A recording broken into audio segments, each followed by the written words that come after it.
కన్నయ్య. దానికి అన్ని సిద్ధం చేస్తున్నాను. నీవు వెళ్ళి ఆడుకోపో కన్నయ్య. నాన్నగారు, మనం ఇంద్రదేవునికి ఎందుకు పూజ చేయాలి? ఇది మనకు తరతరాలుగా వస్తున్న సాంప్రదాయం కన్నయ్య.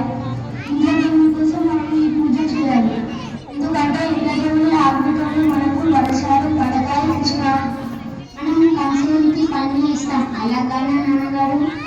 అది కాదు, ఆయన చెడ్డవాడు కాదు, వర్షానికి అధిపతి.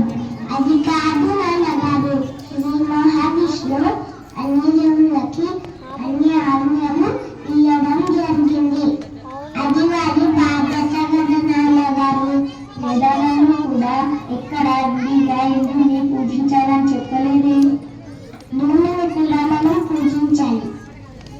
మనం ఆవులను వేసేవాళ్ళం. మన ఆవులే మన ఆస్తులు.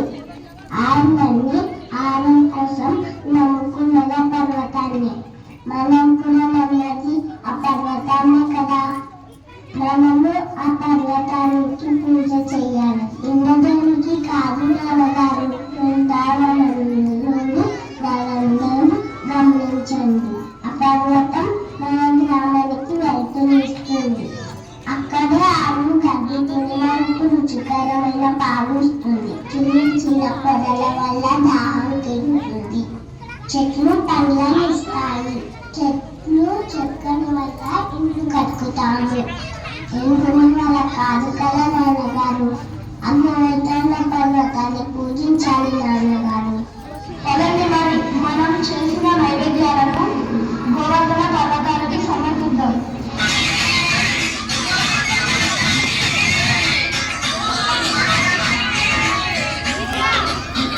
నేనే గోవర్ధన పర్వతాన్ని మీ ప్రార్థనతోనూ నన్ను మరింత సంతోషపెట్టారు.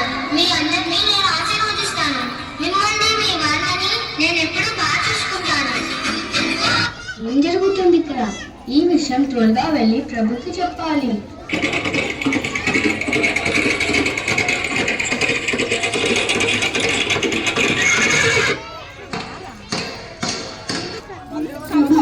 మీకు ఒక బాధకరమైన విషయం.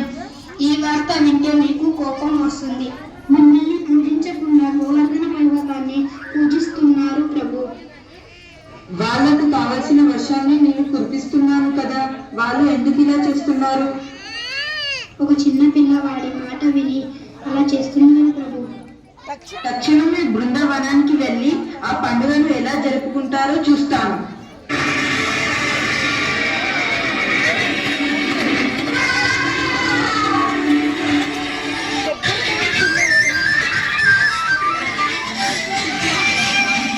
నన్ను కాకుండా ఈ గోవర్ధన పర్వతాన్ని పూజిస్తారా? వీళ్ళకిలా కాదు, తగిన శాస్తి చేస్తాను.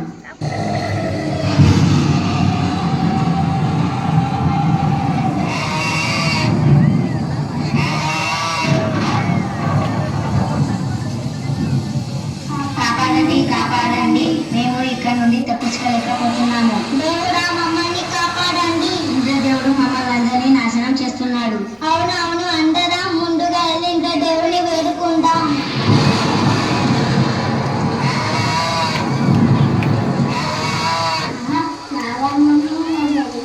మిమ్మల్ని కాపాడే బాధ్యత నాది.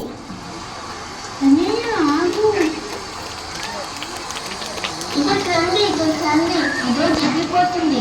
విష్ణుడు ఏదో చేస్తున్నాడు.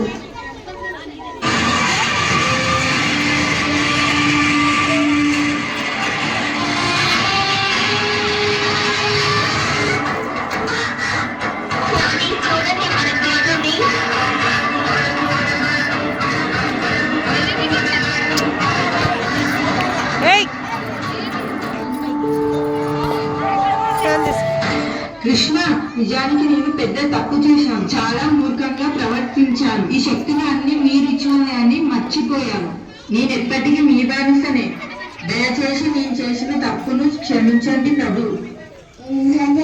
నీ అహంకారం వల్ల నీకు అన్ని మూసుకుపోయాడు. తప్పులన్నీ నువ్వు తెలుసుకోవడం కోసమే నేను ఇలా చేశాను. నా కరువు నాకు ఎప్పుడు తోడుగా ఉంటుంది.